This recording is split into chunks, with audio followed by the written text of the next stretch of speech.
The wedding at the Plaza Hotel was supposed to be perfect. Every rose petal flown in from California, every guest dressed like royalty, every spotlight aimed at the Caldwell family dynasty.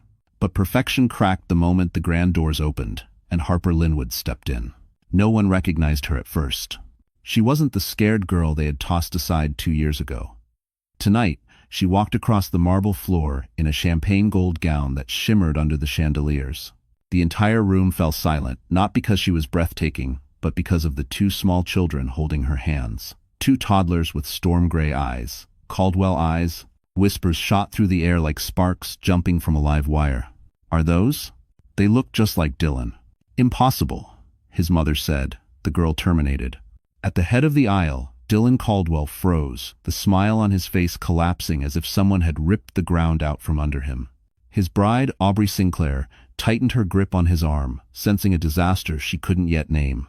But the person who reacted the strongest was Beatrice Caldwell, the iron-willed matriarch who thought she had erased Harper from their world forever. Her eyes widened, then narrowed, her fingers digging into her diamond-clad clutch. Harper kept walking, steady, unbothered by the stares. Inside, her heart was pounding hard enough to bruise her ribs, but she refused to show it. Not tonight. Not in front of the family that once called her worthless. At her side was Adrian Mercer, the enigmatic billionaire who had insisted on escorting her. His presence alone made guests shift uneasily. Powerful men like him didn't show up somewhere without purpose. Beatrice finally stepped forward, voice trembling with outrage. "You," she hissed. "How dare you show your face here?" Harper lifted her chin. "I was invited." And Combres. The room erupted, but none of them knew Harper hadn't come to ruin the wedding. She had come because the truth was about to break loose in a way none of them could control. And the first crack was only beginning. Long before she ever stepped into the plaza that day, Harper Linwood had learned the hard way that the world could flip against her without warning. 2 years earlier, she had stood on a freezing Brooklyn sidewalk, gripping a sonogram photo in her trembling hands, believing love would protect her. She had been wrong. Back then, her relationship with Dylan Caldwell felt like a miracle. He had been warm, tender, impulsive in the sweetest ways. He would bring her coffee from the cafe near her clinic, kiss her forehead while she worked late, whisper promises about a future where her worries didn't exist. Harper believed him, believed every word right up until the moment his mother intervened. Beatrice Caldwell, the untouchable queen of the Caldwell Empire, had shown up unannounced at Harper's tiny apartment. She hadn't yelled. She hadn't threatened. She had simply smiled, cold and patient, as she slid a check across the table, more money than Harper had ever seen in her life. "This should cover everything," Beatrice had said, her tone dripping with elegance and disdain. "And when the procedure is done, you will sign a non-disclosure agreement. Dylan's future cannot be compromised by this." This meant the baby Harper wanted, the baby that already had a heartbeat. Harper shredded the check in front of her. Beatrice didn't flinch. She simply narrowed her eyes, as if calculating the weakest point to strike. Within 48 hours, Harper was fired from her clinic for unprofessional conduct. End quote. Even the massive, end quote. Her landlord tried to evict her after a sudden complaint from a concerned neighbor. And Dylan stopped answering her calls entirely. Only much later did Harper learn the truth. Beatrice had told him Harper terminated the pregnancy and moved away to start over. A fabricated story wrapped in just enough sorrow to make it believable. Alone, jobless, and carrying twins, Harper spiraled. She worked night shifts at a small deli until her doctor warned that the stress was putting the pregnancy at risk. She cried silently into her pillow every night, wondering how love could vanish so ruthlessly. But she survived. She gave birth to Sophie and Samuel, tiny, perfect, and worth every wound she carried. Standing in her cramped apartment months later, Harper made herself a promise. "One day, I'll walk into a room and no one will ever see me as weak again." As it goes. She never imagined that one day would be Dylan's wedding day. Nor did she imagine that someone was already planning to use her return for reasons far more dangerous than she knew. Because another secret was waiting to explode, one that could ruin not just the wedding, but the entire Caldwell empire. On the morning of his wedding, Dylan Caldwell stared at his reflection in the floor-to-ceiling mirror of the penthouse suite. The tux fit perfectly, the hair styled to flawless symmetry, every detail crafted to uphold the image of a polished heir ready to lead the Caldwell empire.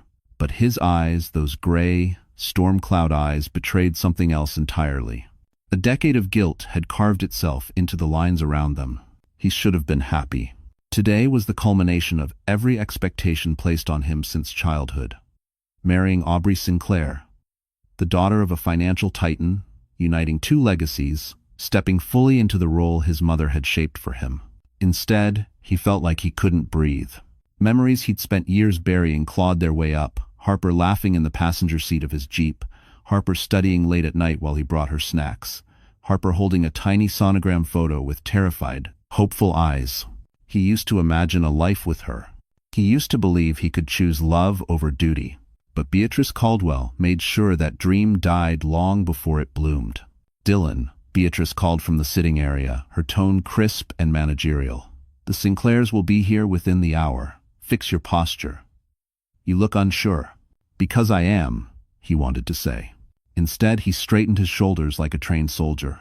Beatrice floated toward him in a navy designer gown, elegance wrapped in steel. She adjusted his bow tie the way one might tighten the strings on a puppet.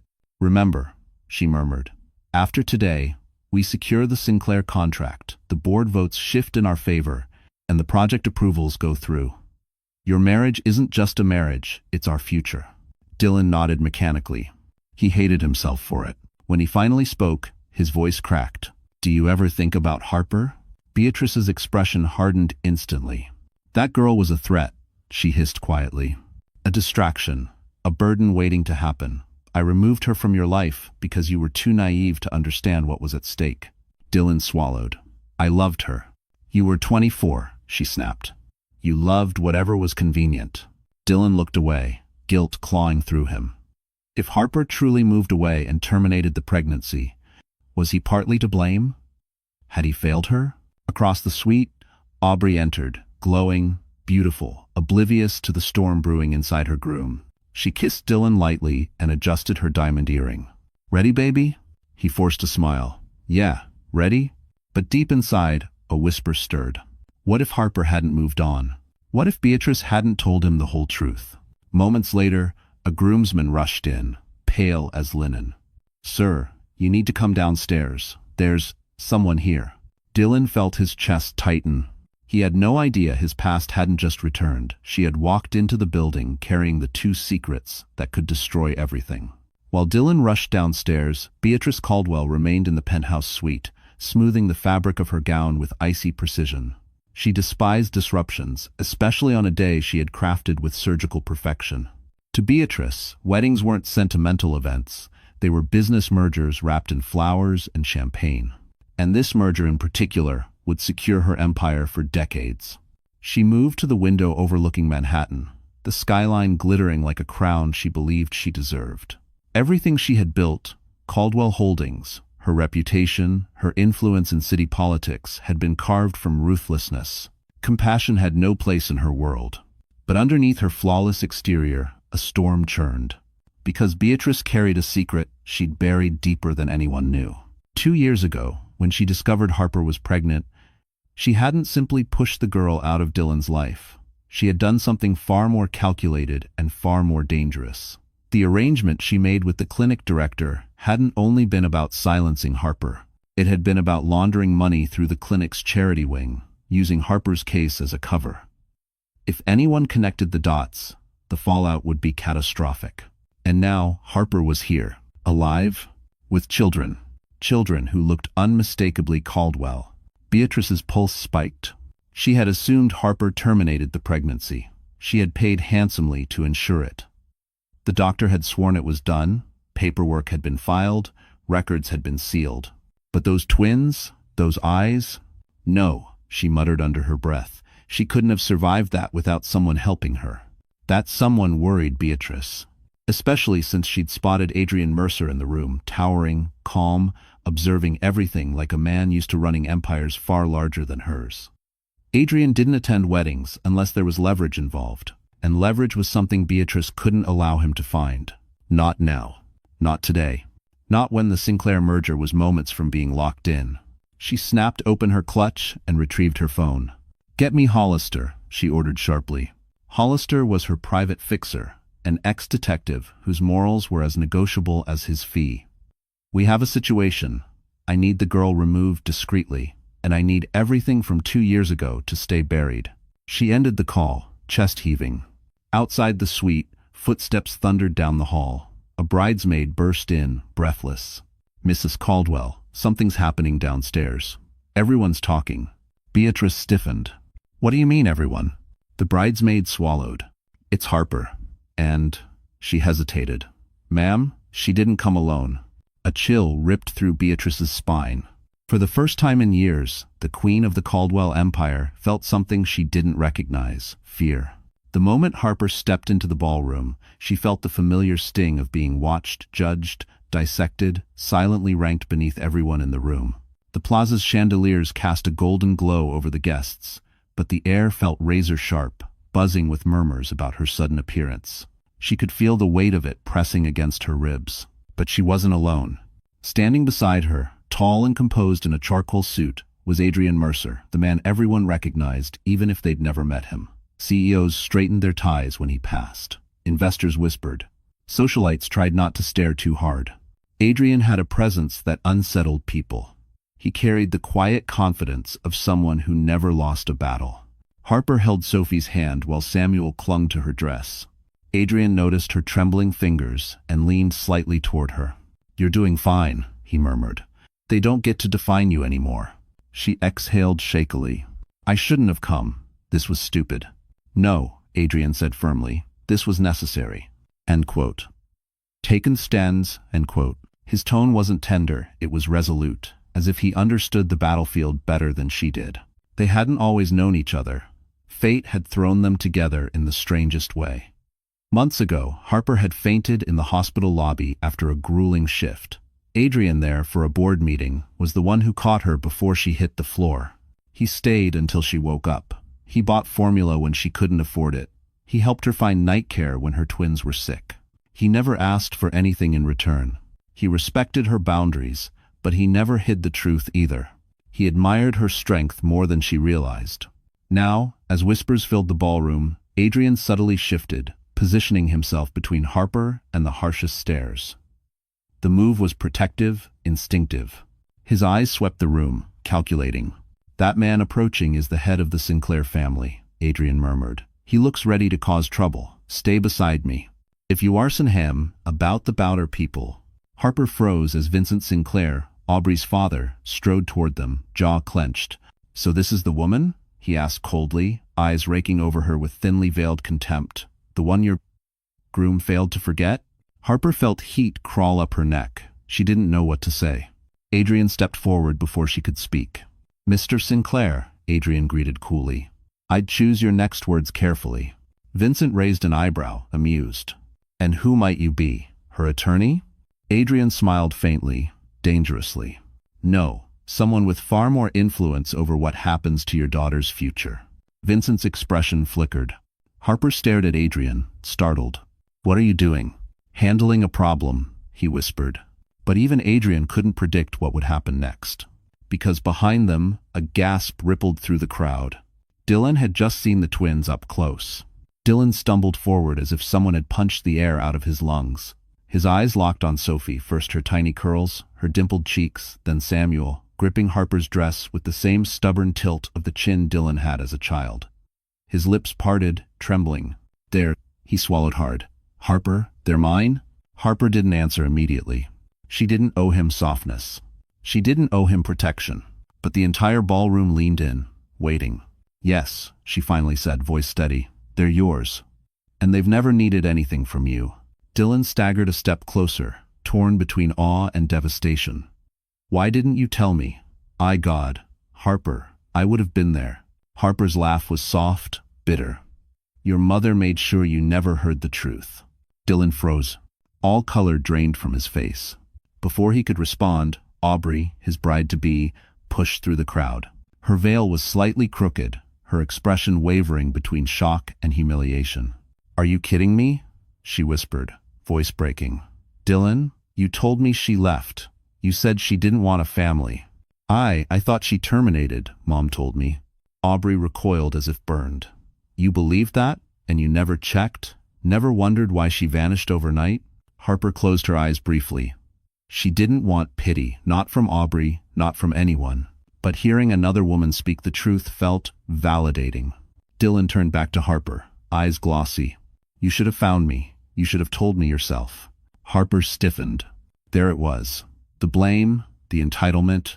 I was homeless, Dylan, she said quietly. Jobless, pregnant. Your mother cut every lifeline I had. And you, her voice cracked before she steadied it.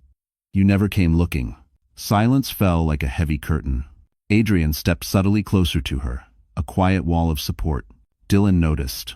His jaw tightened. Who is he to you? Harper didn't flinch. He's someone who showed up when the father of my children didn't.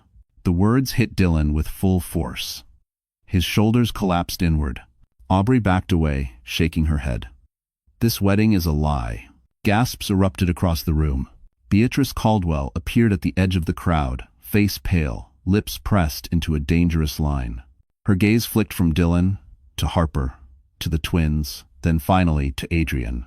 Her power, her control was slipping. She felt it. Everyone did. And then she spoke, voice sharp enough to cut the night in half. Get those children out of here before someone gets hurt. The ballroom erupted into chaos. And Harper suddenly realized Beatrice wasn't making a threat, she was making a promise. Harper froze. The way Beatrice said those words, calm, sharp, controlled, felt like a knife pressed against her spine. People heard the threat, but no one reacted. No one stepped in. Because in a room full of wealth and power, parents like Beatrice Caldwell were untouchable. For a moment, Harper felt herself slipping back into the girl she once was. Fragile, alone, terrified. But then Sophie whimpered and pressed her face into Harper's thigh, while little Samuel gripped her hand tighter, sensing danger bigger than his tiny world could hold. Harper straightened, spine stiffening. No one is touching my children, she said, her voice steady, carrying across the marble ballroom. A murmur swept through the guests. Adrian took one subtle step forward, positioning himself between Harper and Beatrice's increasing rage. His presence shifted the air, cold fury wrapped in impeccable tailoring. Beatrice, Adrian said quietly, choose your next move carefully. Beatrice scoffed. You think you can intimidate me? This is my son's wedding, my family, my legacy. Incorrect. Adrian's voice didn't rise, but the threat in it was unmistakable. Your legacy is already burning. All you can decide now is whether you burn with it. Gasps rippled through the guests. Dylan, still pale and shaking, finally broke through the crowd. Mom, stop, please. You're making this worse. Beatrice turned on him, eyes wild. I did everything for you. Everything. And now you stand there and let this girl humiliate our family? Aubrey stepped forward, her voice icy. Your family humiliated itself. I'm done. She lifted her engagement ring and let it drop into Dylan's shaking palm. Another shockwave tore through the ballroom. Beatrice's lips curled. Fine. Let her leave. Let them all leave. Security. She lifted her hand, but Adrian grabbed her wrist midair. The entire room went dead silent. You will not issue another command, Adrian said softly, unless you want your entire life dismantled in front of these people. Beatrice yanked her arm back. You don't have that power. A small, cold smile touched Adrian's lips. I already used it. Before anyone could ask what he meant, a hotel coordinator sprinted into the room, out of breath. Mrs. Caldwell, there's a situation outside. The press is here, all of them, and they said they were tipped off about a scandal. Every face turned toward Adrian. He didn't deny it. Beatrice's entire body went rigid. Her empire, her image, was seconds from collapsing. Harper's heartbeat pounded in her ears. And then the coordinator added, voice trembling, they're asking for Harper Linwood. They say she's the whistleblower behind it all. It's $5. That dollar's not of fiver, daughter's not of. The entire room whipped toward Harper just as the doors to the ballroom slammed open behind her. The ballroom doors burst open with a force that startled even the calmest guests. A wave of flashing lights spilled into the entryway as reporters surged forward, held back only by hotel security. Harper instinctively pulled her twins closer. Sophie whimpered. Samuel buried his face in her shoulder. She wasn't supposed to be the center of any story, especially not this one. But the moment the coordinator said Harper was the whistleblower, every head in the room pivoted toward her, with a hunger she recognized all too well. The hunger for spectacle, for scandal, for blood. "Is it true?" someone whispered. "Did she leak something? What does she have on the Caldwells?" Beatrice's voice sliced through the noise. "She's lying. She's trying to ruin us." Her face was flushed, her composure cracking like thin porcelain. But Adrian stepped forward before Harper could be swallowed by the chaos. "No," he said clearly, addressing the room. "She didn't contact the press. I did." A stunned silence followed. Adrian continued, tone calm but lethal. "And the story is not about her. It's about the illegal financial practices Caldwell Holdings has been hiding practices." Mrs. Caldwell thought she buried. A ripple of shock tore through the guests. Beatrice trembled with rage. "You arrogant little—" "Don't finish that sentence," Adrian warned quietly, "unless you're ready to hear what else I found." Harper's stomach twisted. She had never asked Adrian to fight her battles. She didn't want to be used as a weapon, a pawn in someone else's war. She stepped between Adrian and Beatrice. "Stop," Harper said, voice low but steady. "This isn't why I came. I don't want to fight. I don't want a scandal. I just wanted Dylan to know the truth." "If you dumb of Vista." Beatrice laughed, a sound brittle and broken. "You naive girl. You think truth matters here?" Harper straightened, her voice rising with unexpected strength. "It matters to me. It matters to my children. And it should have mattered to Dylan." At the mention of his name, Dylan flinched as if struck. Aubrey watched him with a mixture of disgust and pity. "Harper," Dylan whispered, stepping forward. "I swear I didn't know. Let me make this right. Let me be their father." "We force so." Harper shook her head slowly. "You had 2 years to be a father. And you weren't there." Guests nodded subtly, murmuring. The tide was shifting. Sympathy was moving toward Harper. Beatrice saw the shift too, and panic clawed into her eyes. "No," she whispered. "This isn't happening. I won't let this happen." She lunged toward Harper, but Adrian caught her arm mid-air, and at that exact moment, a security guard rushed into the ballroom, breathless, pale, frantic. "Mr. Mercer, Ms. Linwood, you both need to come outside right now. The reporters just received new documents, and it looks like—" He swallowed hard. Someone leaked evidence that Beatrice Caldwell paid a doctor to falsify medical records. The ballroom erupted, and Harper felt the ground tilt beneath her feet. The ballroom had become a storm, with no center voices clashing, cameras flashing through the glass doors, guests scattering like startled birds. But in the middle of the chaos, Harper stood perfectly still, clutching her twins as the security guard's words echoed in her mind. Beatrice falsified medical records. Records about her. Records about her pregnancy. Her vision blurred for a moment, not from fear, but from the weight of finally hearing aloud what she had always suspected. She wasn't crazy. She wasn't weak. She hadn't imagined the cruelty. Beatrice had tried to erase her. Dylan's face turned ghost white as realization crashed over him. "You mean Mom lied about everything?" Adrian crossed his arms, voice cold. "Not just lied. She orchestrated one of the most calculated manipulations I've ever seen." Beatrice's scream tore through the ballroom. "You don't know anything. I protected this family. By destroying another one?" Harper shot back. The room went silent. Even the violins in the corner halted mid-note. Harper stepped forward, the twins at her sides like anchors, keeping her upright. "When I told Dylan I was pregnant, I thought we'd face it together. I thought love could be enough." Her voice cracked, but she didn't stop.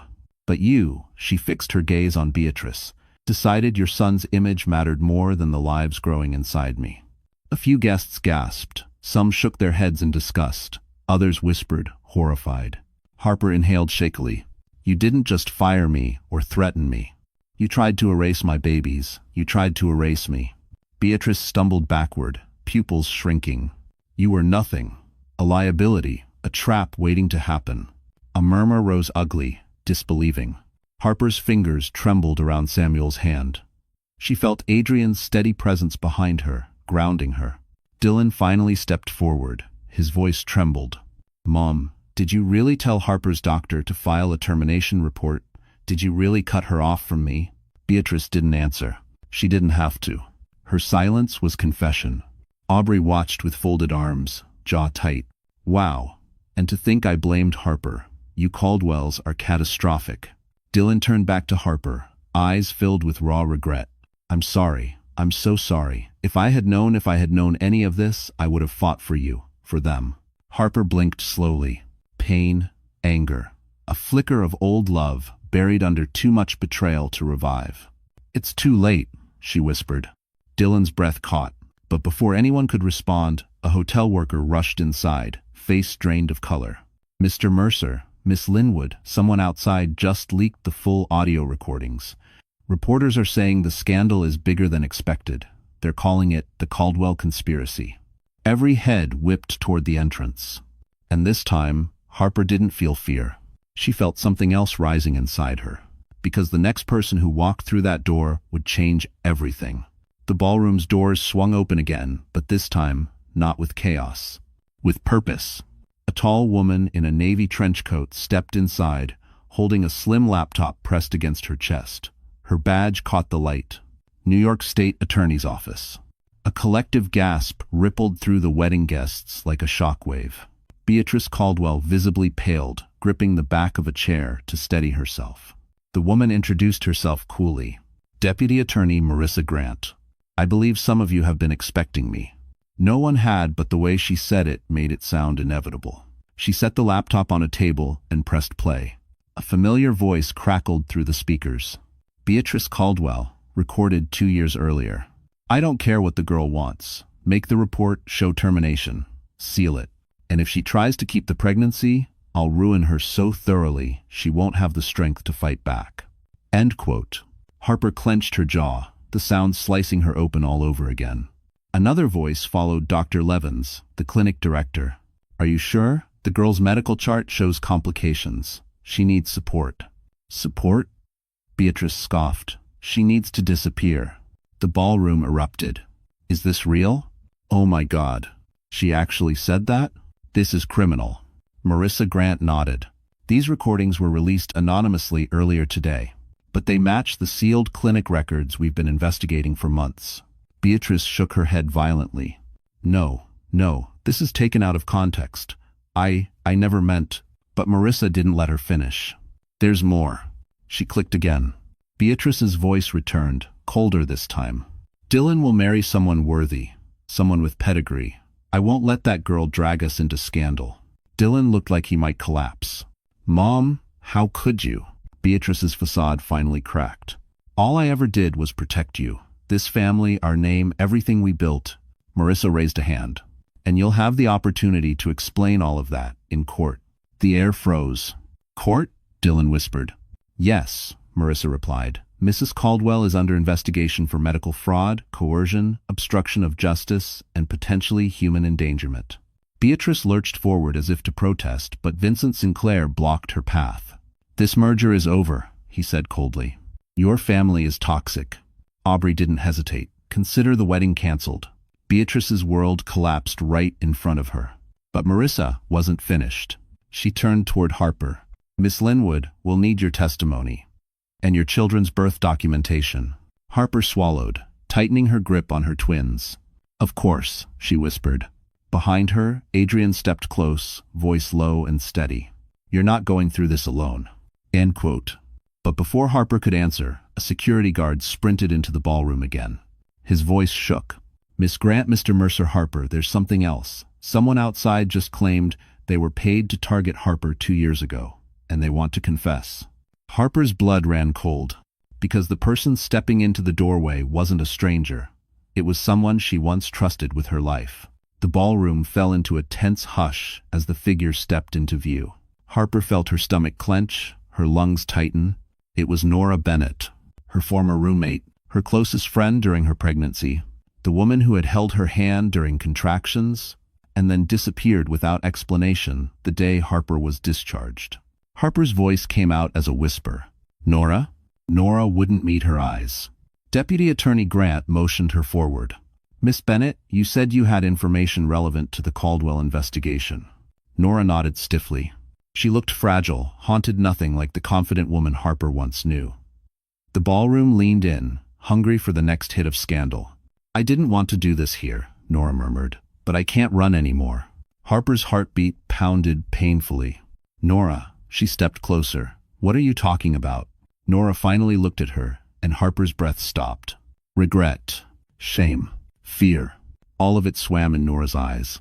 I was paid, Nora said quietly. Paid to report everything you did, everywhere you went. To make sure you stayed isolated. Harper felt the world tilt sideways. What? Nora swallowed hard. I needed the money, Harper. My mom was sick, and I was drowning in medical bills. And then someone approached me, offering cash if I kept them updated on your pregnancy. They said it was for your safety. I believed them. Adrian's eyes narrowed. Who approached you? Nora's voice cracked. I didn't know at first. I didn't ask questions. But eventually, the instructions became darker. They told me to discourage Harper from contacting Dylan, to sabotage her job interview, to make sure she couldn't afford proper prenatal care. A shocked gasp rippled through the room. Harper felt the blood drain from her face. You ruined my chance at the clinic job? Nora nodded miserably. I told the hiring manager you were unreliable, and I told your landlord you had men coming in and out of your apartment. I'm so sorry. I didn't understand what I was part of until it was too late. Marissa Grant stepped forward. Miss Bennett, who gave you those instructions? Who paid you? Nora's whole body trembled. I only met him twice, she whispered. He said his name was Hollister. Adrian's eyes sharpened. Beatrice's breath hitched. Nora continued, voice cracking under the weight of truth. He told me he worked for the Caldwells, and that if I backed out, something bad would happen to me. In Wyndham. 2000. Gasps spread like wildfire. Harper felt her knees weaken. Betrayal from Beatrice was expected, but Nora, her friend, that wound cut deeper than anything else tonight. So yes, Nora whispered, tears falling freely. I helped isolate you. I helped them break you. I didn't know they wanted to erase your babies. If I had known that, I swear.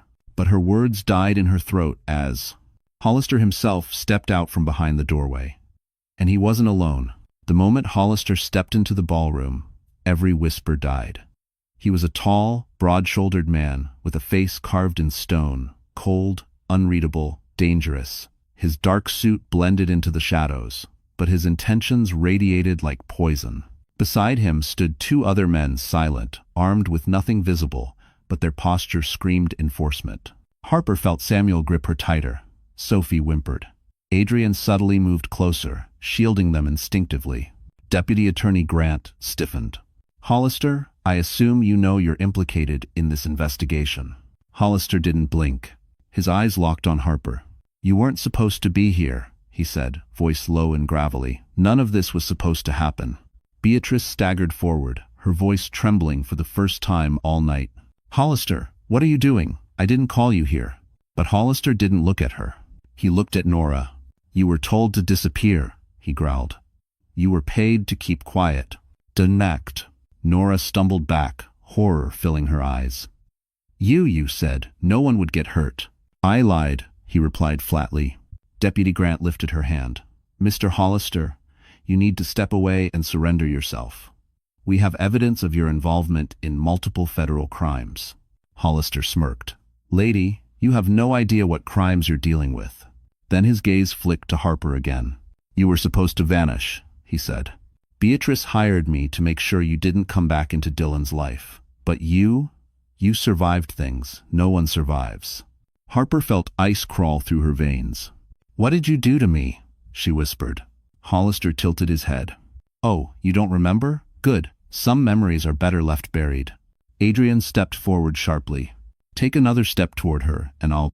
Hollister cut him off with a mocking laugh. You think your money scares me? You think I didn't do my homework before coming here? He snapped his fingers. One of his men produced a thick envelope and tossed it at Adrian's feet. Documents spilled out financial reports, company mergers, confidential investments. Hollister smiled darkly. I know everything about Mercer Capital, and I know exactly what leverage you have at stake tonight. The room froze. Adrian's jaw tightened, but he didn't retreat. You're bluffing, Adrian said. Am I? Hollister stepped closer, eyes narrowing. Because I also know why you're so invested in Harper. I know what you've been hiding. Harper's breath caught. What is he talking about? Adrian didn't answer. Hollister's grin widened. Oh, he didn't tell you? Of course not. Men like him never lead with the truth. Harper felt the ground shift beneath her. Tell me what? She demanded, eyes darting between the two men. Hollister leaned in just enough for his voice to echo across the ballroom. Ask him where he was the night you almost died. The room exploded in shock, and Adrian's face, usually unreadable, went completely still. Harper's pulse hammered in her ears. The words echoed, the night you almost died. Her breath grew shallow as a memory tugged at the edge of her mind. A dark hospital hallway, cold tiles, a faint beeping monitor, voices arguing, then nothing. She turned to Adrian. Tell me he's lying, she whispered. Adrian, tell me. For the first time since she'd met him, Adrian Mercer looked shaken. Controlled, yes, but shaken. He lowered his eyes briefly, as if choosing his next words with surgical caution. I was there, Adrian admitted. The room erupted in gasps. Beatrice straightened, sensing an opportunity. Dylan's confusion deepened, and Harper felt her legs weaken. You were there? She repeated, disbelief slicing her voice. Why? How? Hollister folded his arms smugly. Because he knew exactly what we were doing, and because Adrian Mercer doesn't involve himself in anything unless there's a personal reason. Adrian shot him a lethal glare. Don't twist this. No? Hollister smirked. Then tell her the truth. Harper stepped back, clutching Sophie and Samuel tighter. Adrian, talk to me. He inhaled slowly, painfully. The night you collapsed, Adrian began. I was at the hospital for a board review. I saw them rush you in. You were unconscious, dehydrated, dangerously underweight.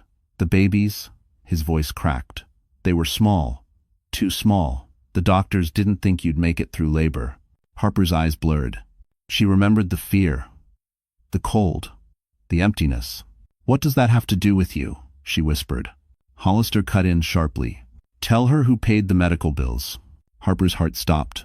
She looked at Adrian, really looked, and saw a shadow of guilt flicker across his expression. I did, Adrian confessed quietly. I paid for everything. The treatments, the neonatal care, the months after. I made sure you didn't get thrown out when you couldn't pay rent. Harper staggered backward. You, what? Adrian, why wouldn't you tell me? Because you would have thought I wanted something in return, he said. And because you were already drowning, I didn't want to add pressure. And Fortin. Hollister barked a laugh. Pressure? You don't think she deserves to know why you got involved? Adrian's jaw clenched. Enough. But Hollister stepped forward, eyes glinting. Oh no, we're just getting to the good part. Harper felt a chill crawl across her skin. What good part? She whispered. Hollister pointed at Adrian. Ask him how he knew your name before you ever fainted in that lobby. Adrian went still, completely still. The entire ballroom held its breath. Because Harper suddenly understood Adrian hadn't just crossed paths with her by chance. He had been watching her long before that night. Harper's pulse thudded in her ears. The room faded. All she could hear was Hollister's accusation circling her mind like a trap snapping shut. Adrian knew her before the hospital. Her hands tightened protectively around her twins. Adrian, she whispered. What is he talking about? Adrian's expression was unreadable, too calm, too controlled. A dangerous calm. Not cold toward her, but bracing himself for impact, as if he knew the truth would hurt, yet had no intention of running from it. I wasn't watching you, he said carefully. But I knew who you were. Harper's chest tightened. How? Why? Hollister stepped forward, savoring every second of the unraveling tension. Because his company vetted you. Harper's stomach dropped. Vetted me? For what? Adrian finally spoke, jaw tight. Because your clinic applied for a philanthropic grant. My foundation was one of the reviewers. Your file crossed my desk. Harper blinked. That wasn't sinister. That was normal. But Hollister wasn't finished. No, he sneered. Tell her why the file caught your eye. Tell her why you memorized her name. Adrian closed his eyes. Just for a second. Then he exhaled. Because you wrote something in your application, he said softly. Something that reminded me of my sister. Important. Harper froze. I don't understand. My sister, Elena, Adrian continued, voice gentle, was a single mother. She died from complications during childbirth. She didn't have help. She didn't have support. When I read your file, your story, your resilience, I saw her. I couldn't save her." His voice grew rough. "But I could make sure no one else went through what she did." Harper's breath hitched. This wasn't the explanation she expected. This was human, painful, real. But Hollister wasn't satisfied. "Oh, please," he scoffed. "You expect her to believe that? You didn't just review her file. You followed her case. You authorized financial transfers. You made calls behind the scenes. You inserted yourself into her life long before she knew who you were." Harper swallowed hard. "Adrian, is that true?" He didn't look away. "Yes," he said simply. "I watched over you, quietly, from a distance. Because you were drowning, and because you had no one else." "Is very doe." Harper's eyes filled with tears not of fear, but of something tangled and impossible to untangle. "But why didn't you tell me?" "Because you didn't trust anyone," Adrian whispered. "Especially men, and I refused to be another person who took something from you." Hollister laughed darkly. "Touching. But you left out the part she really needs to hear." The room tensed. "What part?" Harper asked, her voice barely audible. Hollister's smile turned razor-sharp. "The grant you reviewed? The one from her clinic? The clinic Beatrice used to falsify her medical records?" He paused. "Adrian funded it." Harper's heart stopped. And suddenly, the man who had protected her might have unknowingly helped destroy her. Harper felt the air leave her lungs. The clinic. The falsified records. The place where she almost died. The place that stole her voice and nearly her children. Funded. By Adrian. She backed away as if struck. No, that can't be right." Adrian stepped forward, hands open, voice steady but strained. "Harper, listen to me. Did you fund that clinic?" she demanded, the tremor in her voice betraying the earthquake inside her. "Yes," he said. Her heart cracked. "Why didn't you tell me?" "Because I didn't know what Beatrice was doing," Adrian insisted. "I didn't know she was using the clinic's charity program as a cover. I had no idea they altered your medical files until I began my investigation months ago." Hollister smirked, feeding the fire. "And yet somehow, the woman you're so desperate to protect almost died in a facility you financially backed. Seems like a pretty big oversight for a man who claims to have all the answers." Adrian turned sharply. "Shut your mouth." But Harper couldn't unhear it. "You paid for the clinic," she said again, voice breaking. "The place that nearly killed me. The place Beatrice used to erase my children." Adrian's face twisted with pain. "Harper, if I had known—" "That's the problem," she snapped. "You always know everything. You always control everything, except the one thing that mattered." Dylan stepped forward tentatively. "Harper, maybe he didn't know." The fiery glare Harper shot him silenced him instantly. "Don't," she said sharply. "You don't get to defend anyone tonight. It's a Devon Hess, dollars times status, when so procession." Beatrice, sensing the fracture forming, straightened and smoothed her gown, a twisted smile stretching across her lips. "See?" she said softly, venomously. "He's no better than the rest of us. At least I never pretended to help you." Adrian's eyes hardened, jaw clenched. "Harper, she is manipulating you." "Stop," Harper whispered. "Just stop." Her voice was quieter than before, but the pain behind it made the entire ballroom still. "You helped me. You saved my children. You showed up when no one else did, but you kept the truth hidden, even when you knew I'd been hurt." "That's not true," Adrian said, stepping closer. "I was trying to protect you." "By lying?" she asked, tears slipping free. "By choosing which truths I was strong enough to hear?" Adrian flinched, as if she'd struck him. Before he could answer, Marissa Grant raised her voice sharply. "We don't have time for this. Hollister, you're coming with me." But Hollister only smiled. "Actually," he said, "I think we're still missing one truth." He pointed straight at Adrian. "Tell her why you really started investigating the Caldwell family." Adrian froze. Harper stared at him, breath shaking. "What else aren't you telling me?" she whispered. Hollister's smile widened. "Everything." And Harper suddenly realized this betrayal went deeper than she ever imagined. The ballroom held its breath, tension coiled so tightly that even the chandeliers seemed to stop shimmering. Harper's pulse hammered painfully as she stared at Adrian, waiting, hoping, fearing. "Tell her," Hollister taunted. "Tell her why you really targeted the Caldwells." Adrian didn't move, didn't blink. Didn't breathe. Harper took a step back. Adrian, please, just tell me the truth. He finally exhaled, a slow, resigned breath. I began investigating the Caldwells before I ever met you. Harper's stomach twisted. Why? Adrian's eyes locked onto Beatrice, and a rage Harper had never seen in him simmered beneath the surface. Because the Caldwell empire destroyed my family. Gasps rippled across the room. Dylan looked stunned. Beatrice went pale, gripping the nearest chair for balance. Adrian continued, voice low and steady. Years ago, Caldwell Holdings pushed through a construction project that ignored mandatory safety inspections. The building collapsed. My sister was inside. Harper's heart dropped. Your sister? Elena? Adrian nodded once. She was volunteering at a literacy program in that community center. She died because the Caldwells bribed someone to cut corners. And Beatrice led the cover-up. The room erupted in horrified whispers. Beatrice's voice trembled. You can't prove that. That file was destroyed. Adrian's cold smile sent a shiver through the crowd. No, Beatrice, you destroyed the wrong file. Beatrice staggered, clutching her throat. You've been planning this, she accused. All this time, you used that girl. Don't you dare, Adrian snapped, stepping forward with a fury that seemed to darken the room. I protected Harper because she needed it. But my investigation, that was never about her. It was about you. About justice. Harper swallowed hard. And you didn't tell me because? Because I didn't want you tangled in my war, Adrian said. His voice broke for the first time. And because the more I cared about you, the less I wanted you near any of this. Harper's breath hitched. She wasn't sure whether to cry or collapse. You should have told me, she whispered. I deserved the truth. I know, he whispered back. And I'm sorry. And Tineva.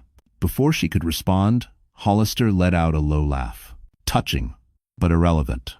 Because Adrian isn't the only one with history here. Beatrice's head snapped toward him. Hollister? No. He ignored her. Harper, Hollister said, smiling like a man holding dynamite. Do you know who recommended your clinic for Adrian's grant in the first place?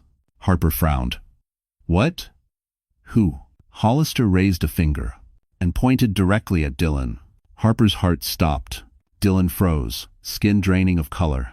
Beatrice gasped. Dylan, what did you? And Harper whispered the words that shattered the last bit of calm in the room. What did you do to me? Dylan's lips parted, but no sound came out. He looked like a man suddenly stripped bare. No title, no power, no mother shielding him, just guilt in its rawest form. Harper stepped toward him, twins clinging to her legs. Tell me, she said quietly. What did you do? Dylan swallowed hard. His gaze darted to Beatrice, who shook her head violently, silently ordering him to stay quiet. But something inside him cracked. I recommended your clinic, Dylan said, a year before we broke up. The room murmured, but that wasn't enough to explain anything. Harper frowned. Why? Because I knew you wanted to work there. Because you told me it was your dream, he said, voice trembling. So I used my mother's name to push your file forward. I thought I was helping. Harper stared. That wasn't a crime. That wasn't betrayal. That was... But Dylan wasn't finished. When Mom found out, he continued, she used the same connection to sabotage you. She said you were a risk, that you'd distract me. And she told them to bury your application until you... His voice faltered. Until you disappeared. Harper felt her stomach twist, but not enough to justify Hollister's smirk. That's not all, Hollister added darkly. Tell her the rest. Dylan's knees nearly buckled. Harper's heart pounded painfully. Dylan, what else? His voice was barely above a whisper. They contacted me when you collapsed. Harper froze. I didn't want the doctors to think you were alone, Dylan said, tears filling his eyes. So, I authorized the initial payment. Adrian completed it later. But What do you mean initial payment? Harper demanded. Hollister folded his arms. Oh, tell her. Tell her what you told the clinic director. Dylan shook his head violently. I didn't mean it like that. Say it, Harper demanded, voice sharpening. Dylan looked broken. I told them I wasn't sure, if I was the father. Harper felt the world crack open beneath her feet. A sharp, collective gasp rippled through the ballroom. Adrian's jaw tightened. Beatrice smirked faintly, pleased to see another fracture forming. Harper stepped back, one hand covering her mouth. "You told the hospital that?" she whispered. "You doubted me? After everything?" "I was scared," Dylan choked out. "Mom said you lied," she said. "That's all you ever needed," Harper said bitterly. "Your mother's voice, never mine." Sophie tugged at her dress. Samuel whimpered. Harper blinked hard, forcing herself not to break. "Not here, not now." Dylan reached for her, desperate. "Harper, please let me make this right. I'll take responsibility. I'll help raise them. I'll tell the world the truth. I'll—" "No," Harper said sharply. "You've done enough." Dead silence. But Hollister wasn't finished. "Oh, Harper," he sneered. "You think Dylan doubting you is the worst part? You really think this is the bottom?" The room tensed. Hollister leaned in, savoring every breath. "The clinic didn't just falsify records. They filed a report claiming you were mentally unstable. And Beatrice signed off on it." The words hit Harper like a physical blow. Mentally unstable. Filed as an official medical note. Signed by Beatrice Caldwell. The same report that could have cost her custody. The same report that could have justified locking her away. The same report that explained why no one listened when she begged for help. Her hands shook violently. Sophie tugged at her sleeve, confused and frightened, while Samuel tucked himself behind her leg. Dylan looked horrified. "Mom, you didn't. Tell me you didn't." 1 point. Deceased 3. But Beatrice remained frozen, lips trembling, eyes darting wildly as her empire unraveled piece by piece. Deputy Attorney Grant lifted the printed report from her briefcase. "It's all here, dated 2 years ago. Psychological instability, false claims of pregnancy, recommendation for observation." She turned to Harper, compassion softening her stern expression. "This was designed to discredit you if you fought back." Harper's throat tightened. That document wasn't just cruelty. It was warfare. Beatrice finally spoke, voice cracking. "You were spiraling. You were emotional, irresponsible." "I was pregnant and terrified," Harper exploded, the pain in her voice echoing off the marble walls. "I wasn't unstable. You made me unstable." Silence. Raw. Devastating. For the first time, Beatrice's mask truly slipped. Her eyes darted from Dylan, to the guests, to the cameras beginning to gather outside the ballroom windows. She was cornered, and Harper felt something she hadn't allowed herself in years. Righteous fury. "You lied about me. You stole my voice. You stole my safety. You tried to take my babies." Her voice rose. "And you expected me to disappear quietly." Beatrice looked like she might collapse. But Hollister, he wasn't done. "Oh, she didn't just lie," he said with relish. "She prepared paperwork for an emergency guardianship hearing. If Harper showed signs of breaking down during the pregnancy, the Caldwells would have automatic custody rights." Harper's breath caught. Guardianship. Her twins taken from her before they were even born.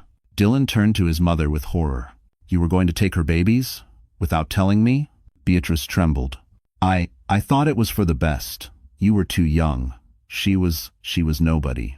Adrian stepped closer to Harper, voice steady and lethal. "You're finished, Beatrice. Legally, socially, financially, this room is witnessing your downfall." Beatrice's scream cracked through the air. "You think she deserves those children? She couldn't even protect herself." Harper felt something inside her shift. Not fear. Not weakness. Strength. "Yes," she said clearly.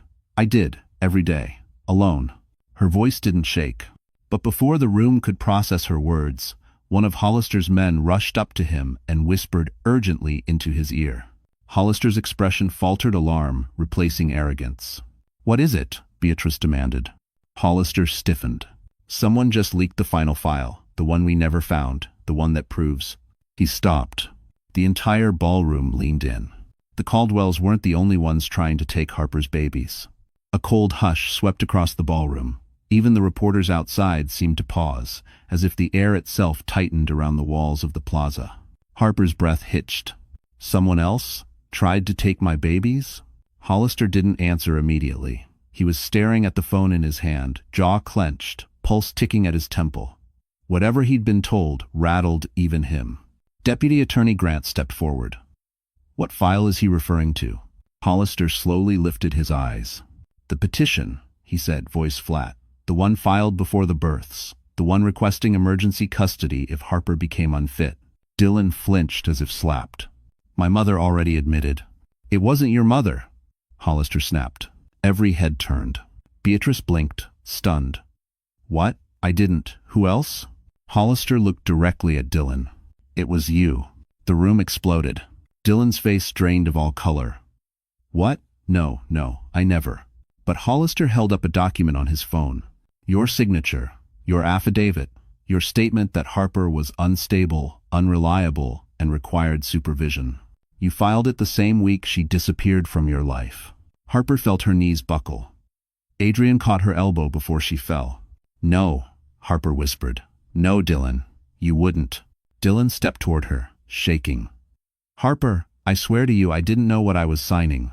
Mom told me it was a routine form to protect the family. I didn't read it. I didn't. That's the problem, Harper said, her voice breaking. You never read. You never questioned. You never fought for me. You never fought for them. Dylan's tears spilled freely. I thought you left. I thought you didn't want us.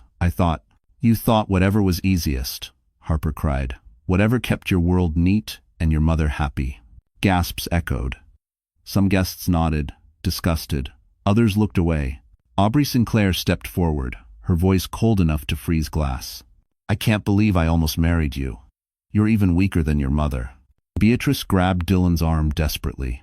We can fix this. We can spin this. No, Deputy Grant snapped. You're both under criminal investigation. Beatrice lunged toward Hollister.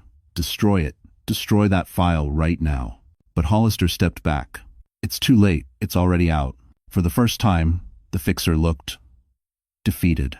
The file was leaked to every major newsroom and to the Attorney General's office. Beatrice gasped for air. Dylan collapsed into a chair. Harper clutched her twins, trembling. Adrian stood beside her, gaze unblinking, protective, furious. Deputy Grant closed her laptop with finality. This family will answer for everything. But Hollister wasn't done. He exhaled slowly and said, There's one more thing in the file. Everyone braced themselves. Harper's voice was barely a whisper. What else? Hollister met her eyes. The petition wasn't just for custody. It listed a guardian, someone they chose to raise your twins if you were declared unfit. Wand 4. Harper's stomach twisted. Who? She whispered. Hollister pointed. Straight at Adrian. Harper felt the room tilt as Hollister pointed at Adrian. Her guardian? Chosen by the Caldwells to raise her twins if she were declared unfit? Her heart pounded, fear twisting with disbelief. Adrian, is that true? Adrian didn't flinch. He stepped forward, not defensive, not ashamed, but resolute. Yes, he said softly, but not for the reasons you think. Dylan shot up from his chair, outraged. You were trying to steal my kids. No, Adrian cut sharply. I was trying to protect them, because I knew what your family was capable of. Beatrice shrieked. Liar, you manipulated everything. But Deputy Grant silenced her. Mrs. Caldwell, you no longer have the right to speak. For the first time, Harper saw fear in Beatrice's eyes. Real fear. Not of consequences, but of losing the power she wielded for decades. Adrian turned to Harper, voice steady despite the chaos. When the clinic flagged your file as unstable, I knew something was wrong. And when I found the petition with my name listed as guardian, I hired investigators. I prepared for the worst, not because I wanted your children, but because I wanted to ensure they would never end up with the Caldwells. Harper felt tears rise not from pain, but from the weight of truth. You fought for us, even when I didn't know it. Adrian nodded. I would do it again. Deputy Grant stepped forward. Harper Linwood, with all evidence presented, you and your children are not only safe, you are declared victims of an orchestrated criminal conspiracy. You are protected by the state and Beatrice Caldwell. She turned sharply. You are under arrest. The gasp that followed was deafening. Beatrice screamed as officers stepped forward. No, you can't do this. I built this city. Her voice dissolved as handcuffs clicked into place. Dylan slumped into a chair, sobbing into his hands, powerless at last. The empire had fallen. Every lie, every cruelty, every stolen chance. Harper held her twins close, heart steady for the first time in years. Aubrey approached her quietly. For what it's worth, I hope your next chapter is full of peace." Then she walked away, chin high, free of the Caldwell curse. Outside, reporters shouted Harper's name, not with accusation, with admiration. Adrian offered his hand, not demanding, not assuming. "Harper, whatever you choose next, I hope I'm part of it." She looked at him, the man who fought for her, protected her, believed in her, even when she didn't believe in herself. "For once," Harper whispered, "I finally get to choose." She placed her hand in his. The twins giggled, wrapping their arms around them both. And together, they stepped out of the plaza. Not as victims, but as a family built from truth, survival, and love that no empire could crush. Behind them, the Caldwell legacy crumbled exactly as destiny intended. Well, that's how the story closes. And if you're still here, still watching, still listening until this moment, then something in Harper's journey must have touched your heart in a way only real life can. Maybe it reminded you of your own battles, the moments you stood alone, or the times you survived what was meant to break you. The Stoics used to say, "The obstacle is the way," not to glorify suffering, but to remind us that sometimes the very thing meant to destroy us becomes the path that shapes who we are. Harper didn't win because the world suddenly became kind. She won because she refused to let cruelty rewrite her worth. Marcus Aurelius wrote, "If you are distressed by anything external, the pain is not due to the thing itself, but to your judgment of it." Tonight, maybe we all learned that healing begins when we stop letting other people's voices define our value. And now, my wonderful friends, if you felt even one heartbeat of courage in this story, do me a favor. Hit the like button, share this video with someone who needs strength today, and subscribe so we can keep walking these stories and these truths together. You're not alone. Not here.